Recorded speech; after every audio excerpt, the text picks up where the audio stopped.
Hey founders, this is the SaaS Boss Show, the podcast for SaaS founders in the growth stage who want to get unstuck, build high-performing teams, and get clarity about how to build a profitable startup. Every week, I interview SaaS consultants, coaches, and experts who work with dozens of startups just like yours and share their best strategies to overcome the daily challenges of growing a profitable SaaS.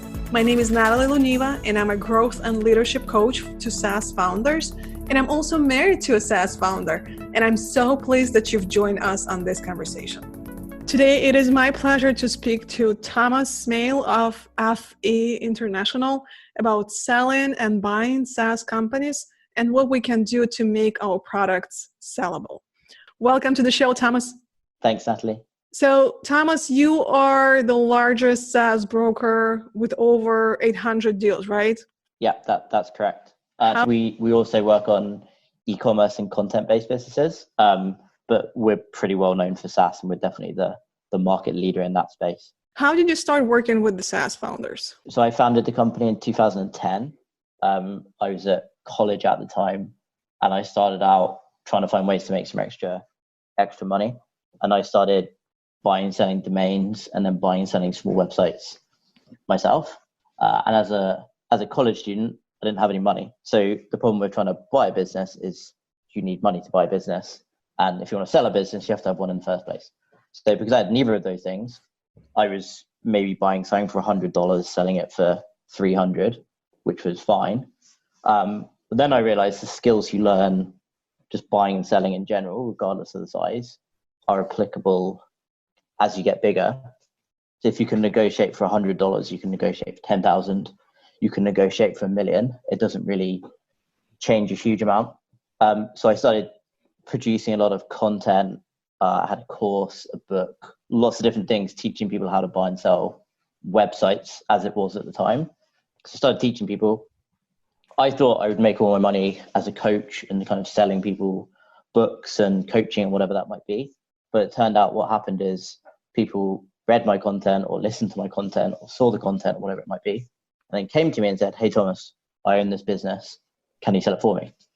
And at the time, I didn't really know what that meant at a professional level. They would pay me to sell their business for them. And then it kind of snowballed from there. And if you go back to 2010, what we do today didn't really exist. The SaaS industry was much, much smaller. If you had $100,000 or $1 million or $10 million business, there weren't that many firms out there that could help you, particularly not in the online space. We started doing deals with people who are relatively well known, people who might have had their own podcast or their own blog with an audience. And then those people, once they'd worked with us, would tell their friends, their audience.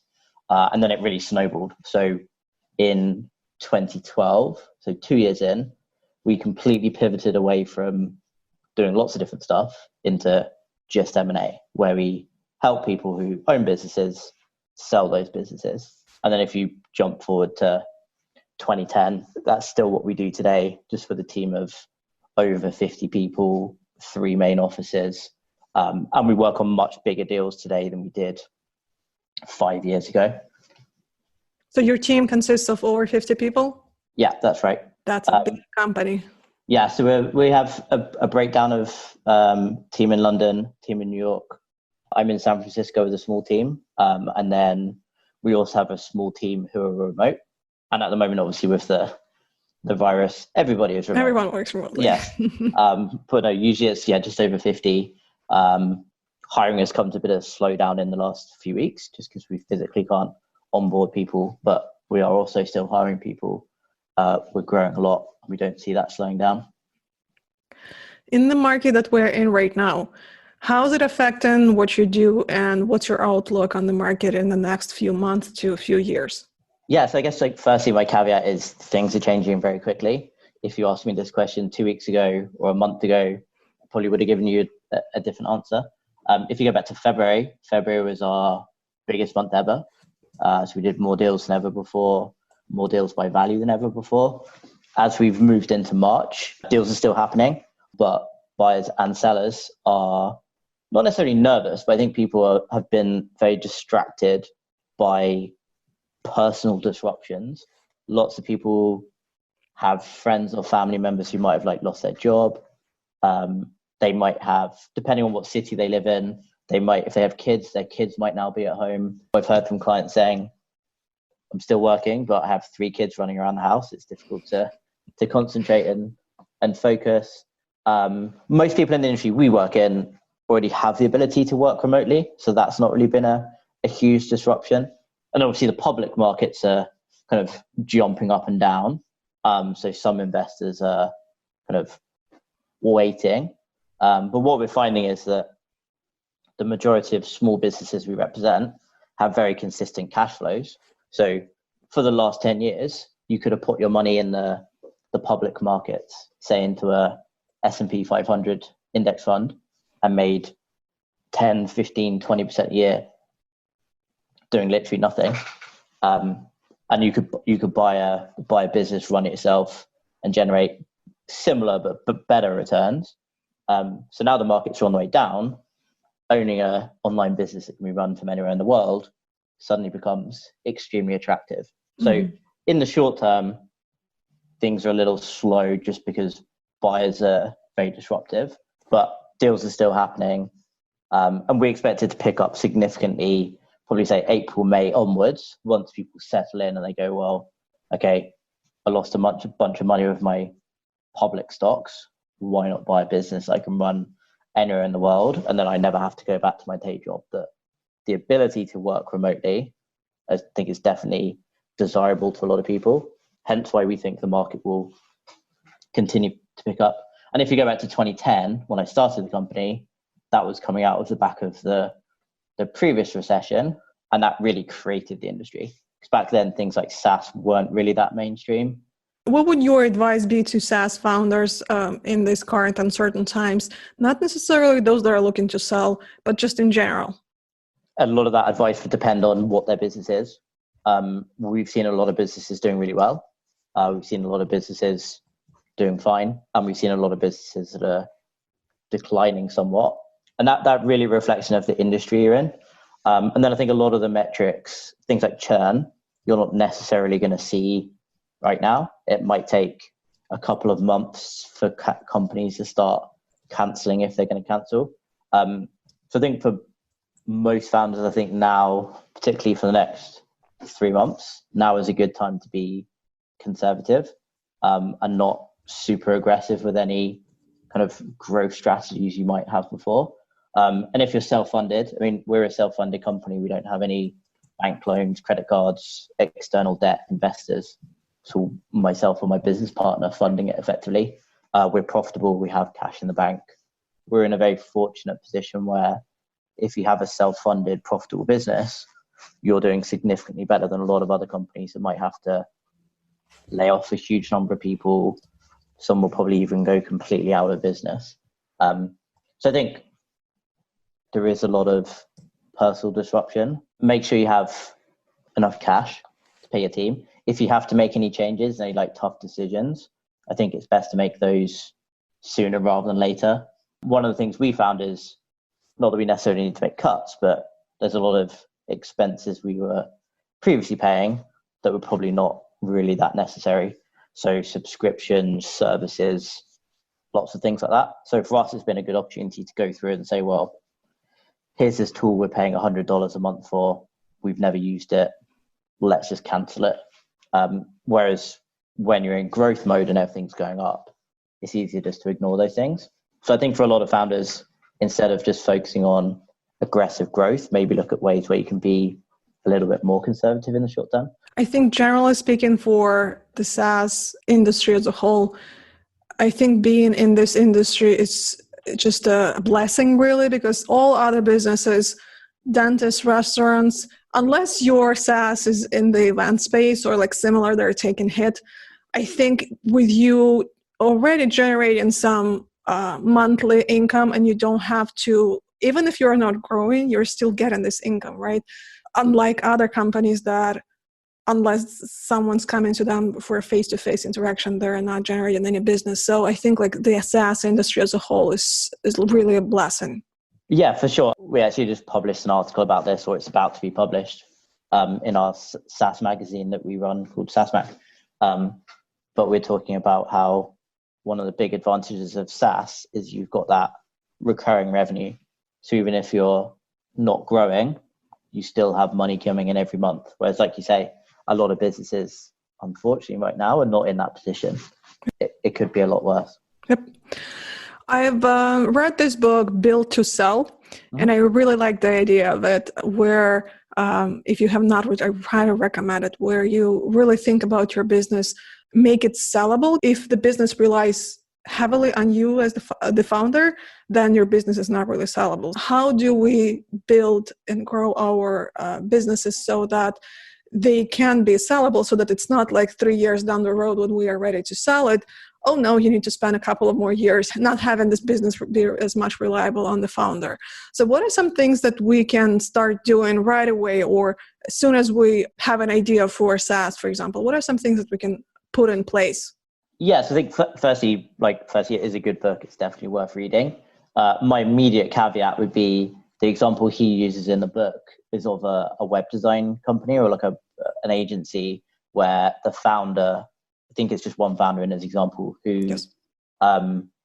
They provide all of the service, they meet all of the clients, they do a lot of the work. And the argument in the book is, well, it's reliant on the founder. If the founder leaves, the business doesn't have much value. One of the good things about SaaS intrinsically is people are signing up for a software product effectively, where it's generally not that reliant on the founder. What we do tend to see where the reliance on the founder is, they've usually built it themselves or with a partner. So often they are a programmer or a developer or engineer, whatever you want to call it. They've written all the code themselves. So one thing we see in SaaS businesses that owners should definitely do if they're considering selling at any time, and even if you don't want to sell today, the vast majority of people that speak to us and meet us have no intention of selling. First thing is document your code, keep a kind of handbook of the changes you've made, what different things do. I'm not a developer, so I'm definitely not an expert on the best practices. But so if tomorrow you had to leave your business, could another competent developer come in and do that same work that you've been doing? And then on the marketing side, let's say you personally driving clients back to your business. From a buyer perspective, there might be a little bit too much reliance on you. So I'd say if you have any marketing channels like podcasts, like conferences, whatever they might be, which relies on you physically being there, maybe try to find ways to limit that. So that might be if you have a team, maybe have some of your team members go to the event, or just accept the fact that as part of the transition in the sale process, you will have to spend a little bit longer with the business. So in general, basically any business can be sold, but the more you can remove yourself and the business's reliance on you as the founder, the easier it's going to be to sell and the less time you're going to have transitioning out at time of sale. So if everything's well documented, sometimes you see founders also doing the demo calls or the sales calls, doing all the follow-ups. If you can hire people to do that, that's definitely helpful and a good thing. But it does also depend on the size of your business. If you're at $10,000 MRR, it's probably impractical to hire a team of salespeople. If you're at $100,000 MRR, then you should probably not be the one writing the code, and you should probably not be the one giving the demos. But also, it is a bit of a balance. You do also need to focus on running a business. It's impractical to say outsource everything from day one, particularly if you're self-funded. So there's a little bit of a balance between, yes, you want to build a sellable business, but you also have to have a business that's actually making money and growing. Even if the founder is the one who is doing all the demos and outreach, I would still recommend to document as much as possible all the steps that you're doing, because that would be the easiest way of you, when you're ready to bring on someone who can help you do that, to train them, so that you don't need to sit next to them and explain this is how you do that, and you don't need to spend time creating those materials, right? Just record a video of, or a screen share of how you're ready to do that. Yeah, exactly. I mean, it's a really good point you bring up. The kind of things that make your business more sellable also make it easy to onboard new team members and new employees. In general, if you have documentation which is good enough for your employees or contractors or freelancers to follow, then it's going to be good enough for a buyer as well. So that's a really good way to look at it. And that's why when we talk about building businesses that are sellable and making it more sellable, even if you don't want to sell today, all of the things you can do to make your business more sellable also just make your business better in general. You're going to onboard new employees and team members better.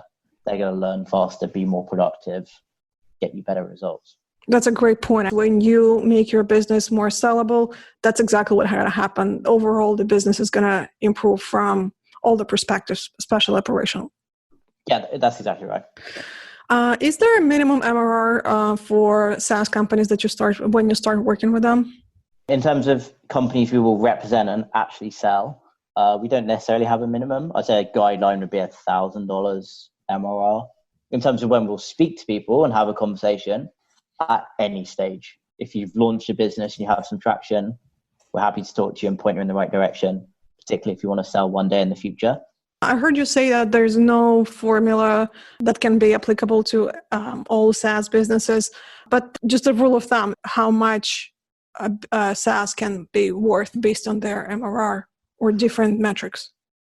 Generally, no, and I'll give you some reasons why no. Firstly, if I just gave a generic range, and I've seen this happen in the past, lots of groups and communities, someone goes in there and says, I have a business making $50,000 MRR, what's it worth? And there's always 10 answers from people saying, oh yeah, the formula is 5 times ARR, that's what your business is worth. And then someone else comes in and says, it's 3 times, someone else says it's 10 times. The reality is it's a range and it really depends on the business. Lots of different ways this could go. You could have a business that's worth, say, as a multiple of your MRR, and then you annualize it. You could have a business worth 5 times your net profit. So that's your MRR minus any necessary expenses, not including your salary. So we call that net number SDE. And then we usually extrapolate it for 12 months. The SaaS companies we sell on average will be somewhere between 3 to 6 times that annualized number. But there are businesses that are worth the higher end of that range and the lower end of that range. So that's why we always keep our doors open for a conversation, because our valuation model has over 100,000 data points we pull into it from deals we've completed in the past. And every business has different variables, and there are things that are far too difficult to explain in even a blog post. We've written a 20,000 word piece about valuation before, and that still can't fully explain how to do it because there are so many different factors. So as a rule of thumb, somewhere between 3 to 6 times annualized SDE, but the number could be higher than that. It could be lower than that. And it really depends, but there's definitely no fixed formula, and every business is different. If you gave us 10 different businesses to our valuation team, every single business would have a different multiple. It's not 3, 4, 5, or 6. It might be 3.67. It might be 6.13.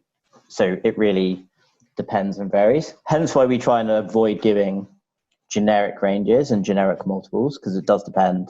There's no set formula. I guess that's part of the value we add as well. Like, we have that data, we have a whole valuation team, and their only job is to value businesses. So we very much apply a science to it with a model that has lots of data points. It's not just 5 times or 4 times or 10 times or whatever it might be. So there is a lot of misinformation out there, which, to be honest, is like one of our biggest challenges as a company, is getting past that misinformation and explaining to people that what they were told by a random person on Facebook or Twitter or LinkedIn or whatever it might be is not necessarily the reality. So, for example, if you analyze that they can sell for, let's say, $1 million, and then your fee is how much?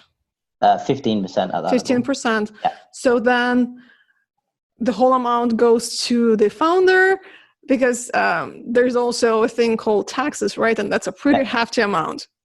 Yeah, we work with clients all over the world. We don't give tax advice because it really depends on your personal situation. Generally speaking, and this is definitely not tax advice, usually you're going to be paying capital gains.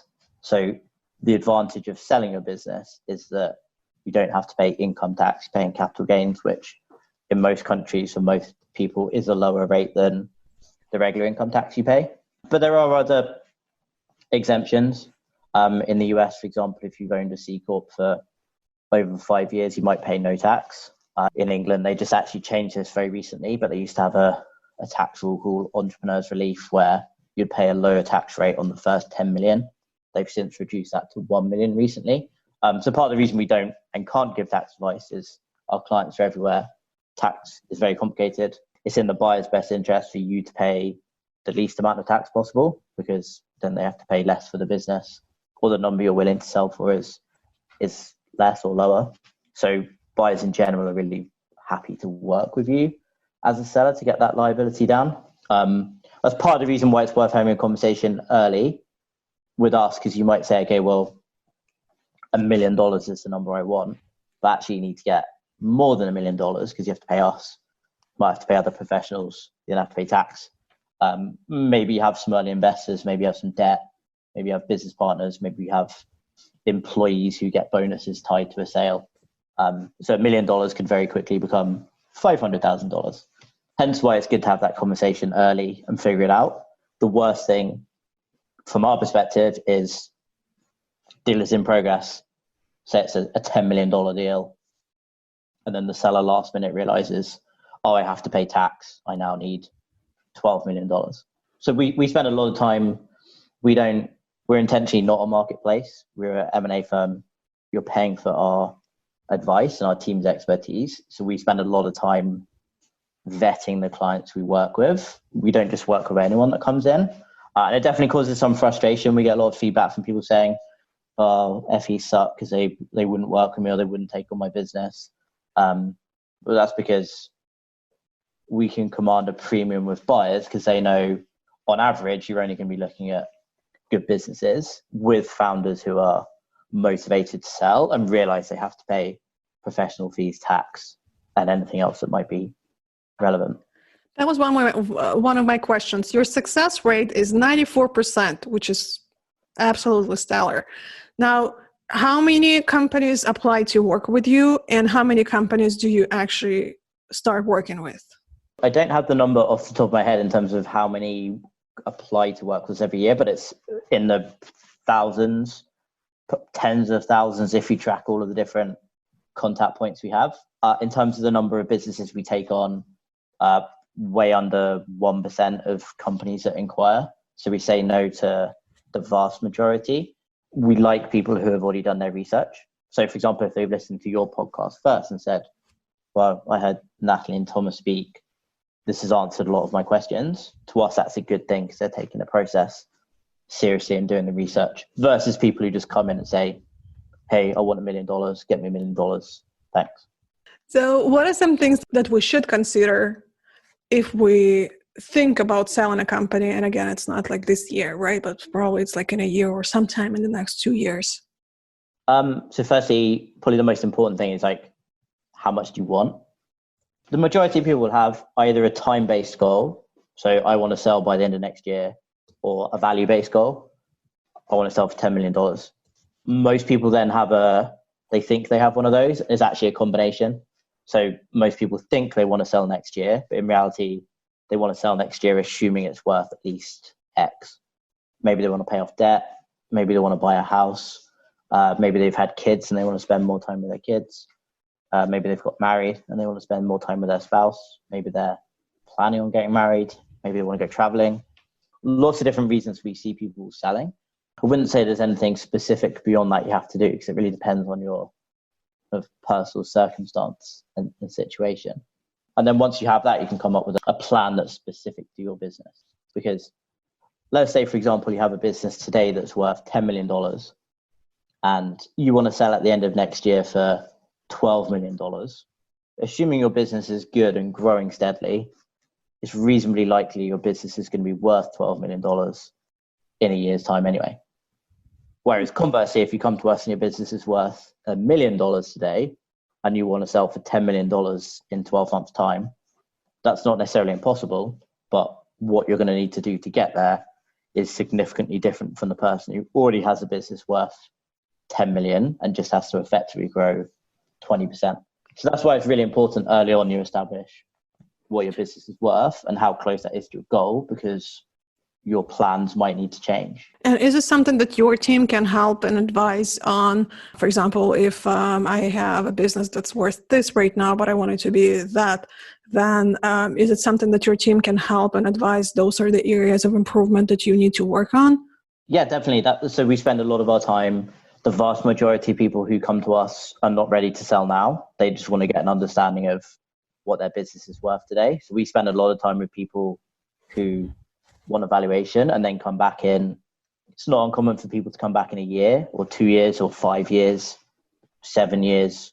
That's why it's important to find someone you like and trust early on. A lot of people think like with an advisor, it's all about like who has the smallest fee, who has the fanciest website or whatever it might be. It doesn't really matter what their website looks like. It doesn't really matter how much they charge. You should really be looking at who do you think is most likely to sell your business and who you actually like and get on with. Do you see that there are some low-hanging fruits that founders can work on or fix when they come to you, that majority of them have this problem, or almost everyone should focus on those areas of improvement? Yeah, so I'd say probably the most common one, and it does depend a bit on the business stage. One is people who don't outsource support. Still amazes me how many founders at 50k MRR still answer all support tickets themselves. Generally, the founder always thinks they're the best person to be doing support, but they're usually not, particularly if you're busy. I used to think I was the best person to answer all of our inquiries, but in reality, as we've grown, we've got too big. So I usually kind of joke that I'm the worst person to try to speak to because I'm really busy and I have usually lots of priorities. So I'm not going to give you as much attention as the person whose only job is to talk to clients. It's exactly the same in a SaaS business. Yes, you might be the founder. Yes, you might know more about the product than anyone, but that doesn't necessarily mean you're the best person to do that.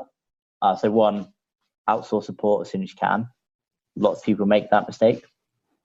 The second one that we see almost all the time, particularly with self-funded, is pricing.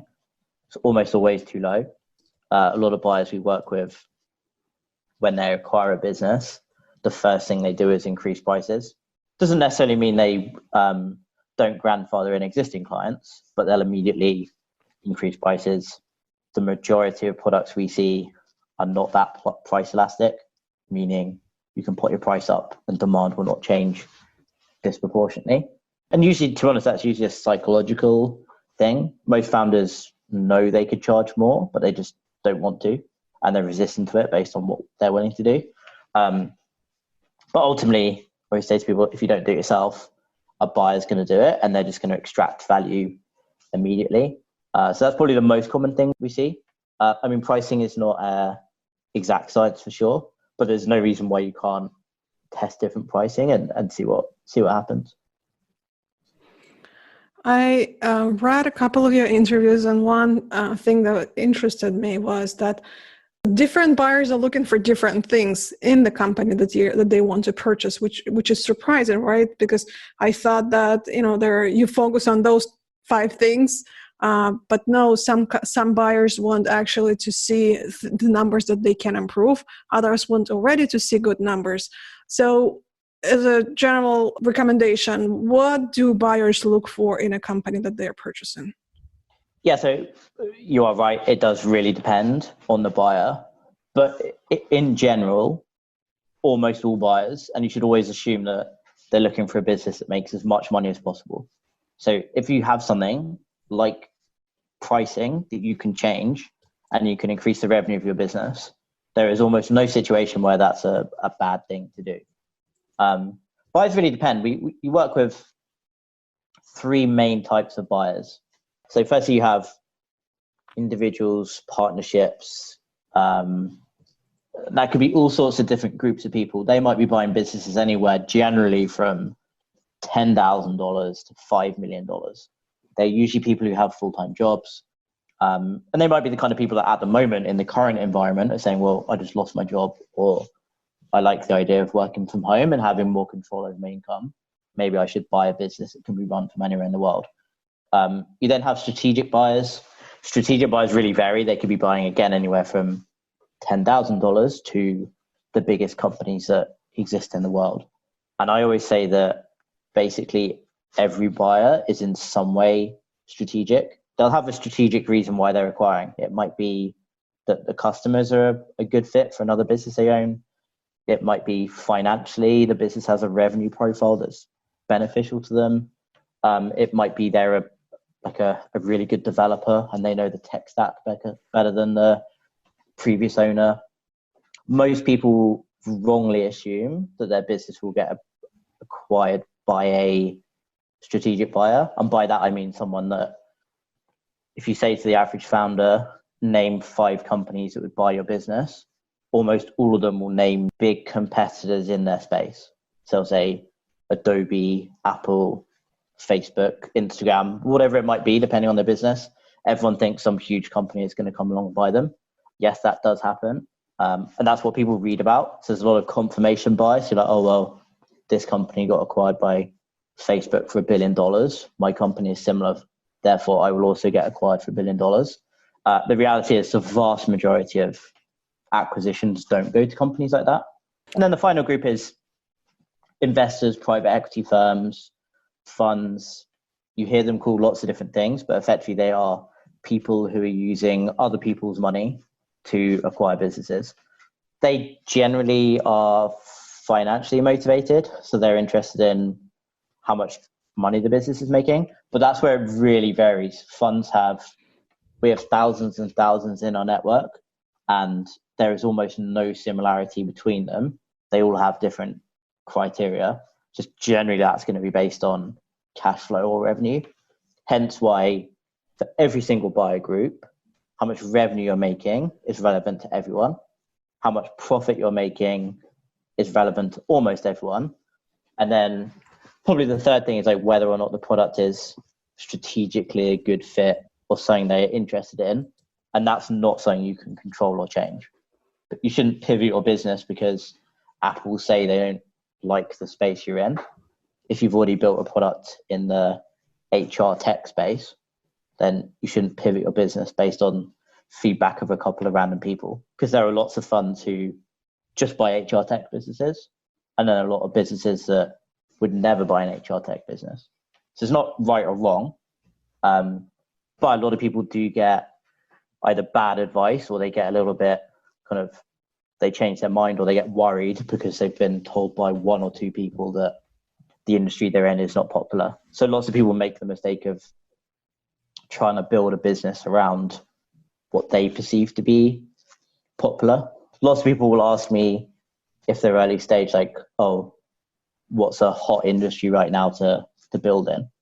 I always think that's a stupid question, because what's hot now is probably not going to be hot in 12 months. As we've all seen in the last month, and we will see in the next coming months, like black swan events do happen. Things do change quite quickly. So again, the answer to what was a good business a month ago, most people would have said, oh, like travel industry, SaaS, more people are flying and traveling than ever before. But if you're in that industry today, no one would give you that answer. People would say video conferencing. And then in 6 months' time, it will no doubt be something completely different. So ultimately, buyers are different. There's no right or wrong answer. Fundamentally, buyers are looking for a good business that's well run, will continue to make money, and does actually make money. All of the other things are really personal preference. So you definitely should never build your business with one buyer in mind. I hear from many founders, and even my husband has this situation where someone comes and says, hey, we're interested in your business. How often did you come across something that the competitor, for example, is trying to, get all this information? Or what are some pitfalls that we should watch out for when we have someone who comes and says that, hey, I'm interested in your business, I'm looking to buy, let's talk about this, and then you share all of the information only to know that in a week no one's interested in you? Yeah, unfortunately, it does happen a lot. I guess for context, over the last 10 years, as the industry has got more competitive, either for M&A firms like us or private equity firms trying to buy businesses, the smaller firms have needed to get significantly more aggressive in terms of how they win business. So we do not do any outbound email. We very rarely cold email anyone saying, hey, we have a buyer for your business, you should sell it, because it's not true. Smaller firms, if you're trying to start in the space, have to do that all the time because they haven't sold any other businesses, so they don't have any word of mouth. They don't have any credibility to get interviewed on podcasts. They don't have the money to go to events. So they have to kind of mislead people. Same with buyers. A lot of buyers out there know that if they can cut out the middleman, i.e. us, that 99% of the time they'll get a better deal because they can negotiate kind of sneaky terms or clever terms. And there's also just a lot of unserious firms out there that probably don't actually have the money and will just reach out saying, hey, I'm backed by private equity or this VC fund, I want to buy your business. And most people, when they hear private equity or VC or anything like that, they get excited and they think, okay, well, this is my moment. Someone is going to buy my business for millions or tens of millions or billions of dollars. So they will openly disclose a bunch of information. In general, I would say, unless you know exactly who you're dealing with, so if it's someone you, maybe a competitor or whatever, if you know them well, it's really up to you what you're willing to disclose and what you're not willing to disclose. We have a very set process in terms of what we're willing and able to provide to buyers if we're representing you. But really, it's down to your discretion. I would just say, generally speaking, if you don't want to hire an advisor early on, and I definitely would suggest you do, similar to if you got sued and someone served you and said, we are suing you, the first thing you do is not call up the judge and try and like negotiate a deal yourself. It's exactly the same when you would have called your attorney. Same if you're selling a business, you should be hiring an M&A firm. If you don't want to do that, yes, that's fine. Your chance of success will be lower, but make sure the buyer, to as much research as you can do, is serious and qualified. Have they bought other similar businesses before? Do they have the cash? Do you like them? It's a really big factor that a lot of people forget. Most people assume that our job is to find you the buyer who will pay the most money for your business.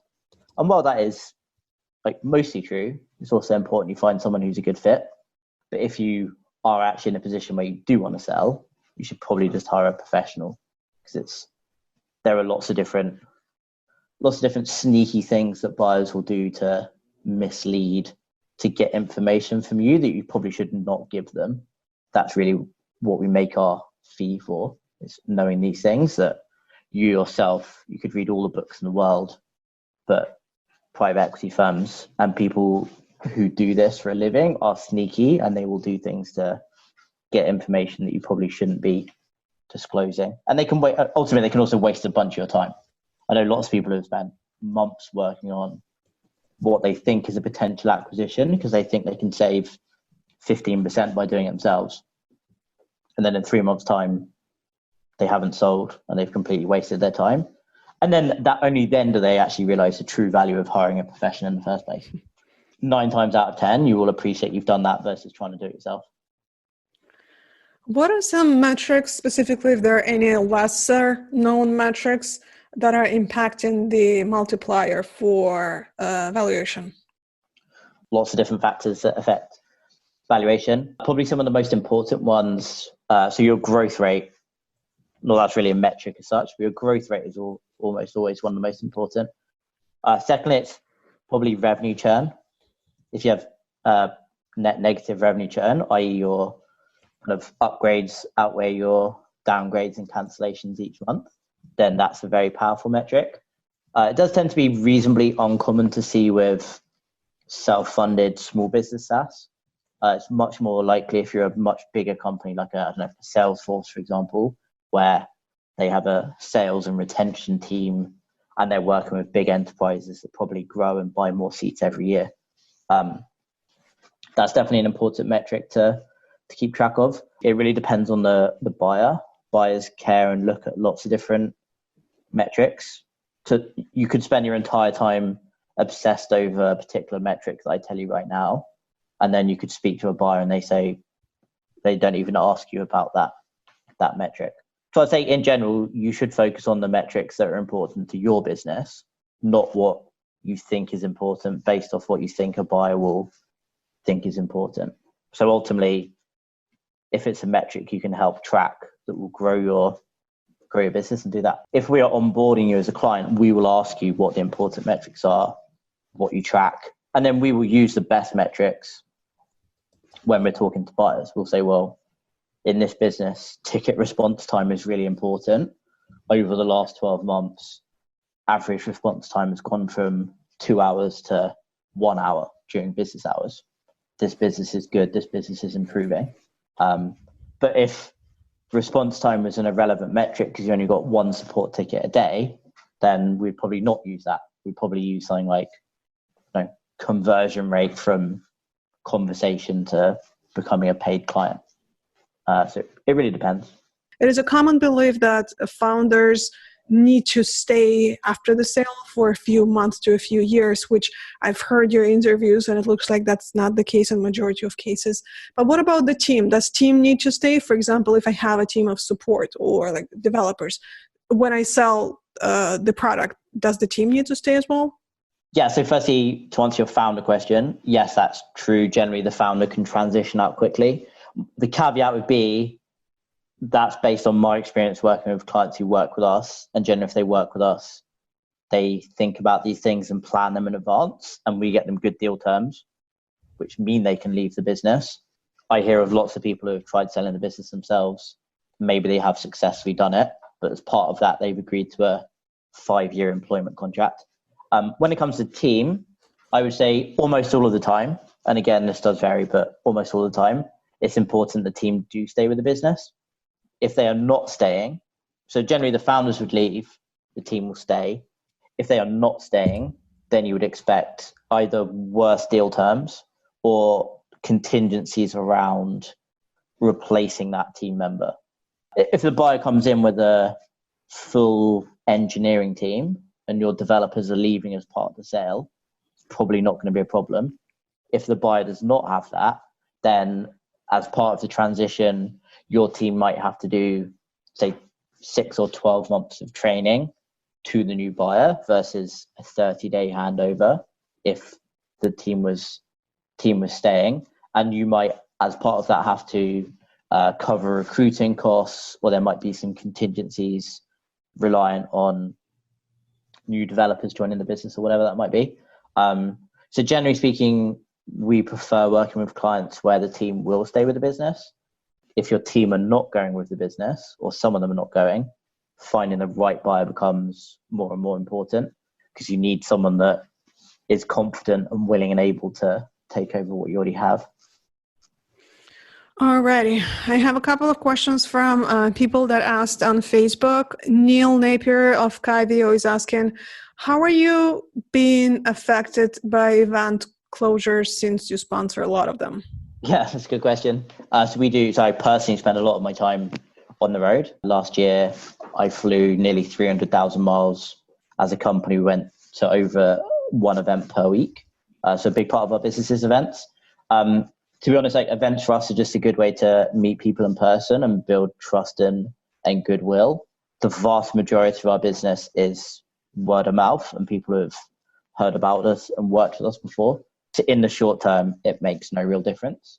We also run our own conference, which we've had to, over a month ago now, we made the decision to postpone that event to later in the year.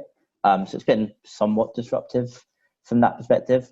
But ultimately, every business owner we work with, they're just adjusting and they're doing slightly different things now. So it's been disruptive personally because I have less travel, but it means that as a business owner, there's always new things to be working on and doing. So we go to a lot of events, doesn't really affect us in a negative way.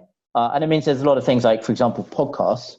When I'm on the road, I generally will avoid doing podcasts because I like to make sure the kind of camera set up properly. In a hotel room, it can be quite unreliable. At a conference, it can be noisy. Wi-Fi can be unreliable.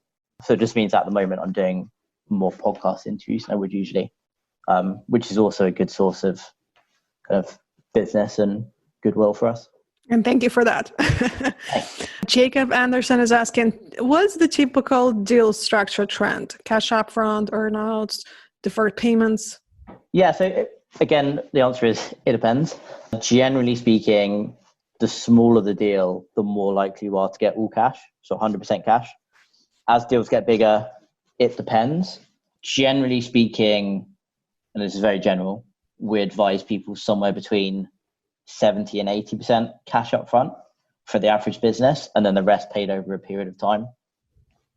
One thing to note, if you work with us, we only get paid when you get paid. So we don't get paid on the total value.